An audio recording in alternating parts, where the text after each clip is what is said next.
Pada suatu malam yang tenang dan penuh kedamaian di bulan suci Ramadan tahun 610 Masehi, Nabi Muhammad Shallallahu Alaihi Wasallam sedang menjalani ibadah dengan penuh khusyuk di Gua Hira. Gua ini adalah tempat sunyi di luar kota Mekah yang sering beliau kunjungi untuk merenung, mencari ketenangan jiwa, dan mendekatkan diri secara spiritual kepada Allah Subhanahu wa Ta'ala. Dalam keheningan malam itu, tiba-tiba malaikat Jibril muncul di hadapan beliau dalam wujud yang luar biasa. Dengan suara penuh wibawa, Jibril berkata, "Iqra," yang berarti bacalah. Nabi Muhammad Shallallahu Alaihi Wasallam, yang saat itu tidak bisa membaca atau menulis, menjawab dengan jujur, "Aku tidak bisa membaca." Namun, Jibril tidak berhenti di situ.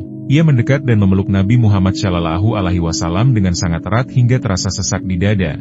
Lalu kembali mengulang perintah yang sama sebanyak 3 kali. Setelah itu, Jibril menyampaikan wahyu pertama dari Allah berupa 5 ayat dari surah Al-Alaq.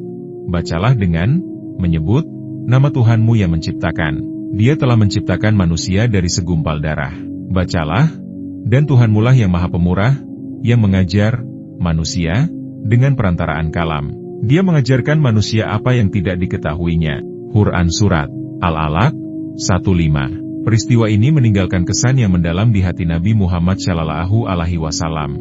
Beliau diliputi rasa takjub, takut, dan bingung atas pengalaman spiritual yang baru saja terjadi. Dengan langkah tergesa-gesa, beliau turun dari Gua Hira, meninggalkan tempat itu dengan hati yang berdebar dan pikiran yang penuh pertanyaan. Setibanya di rumah, tubuh beliau gemetar hebat.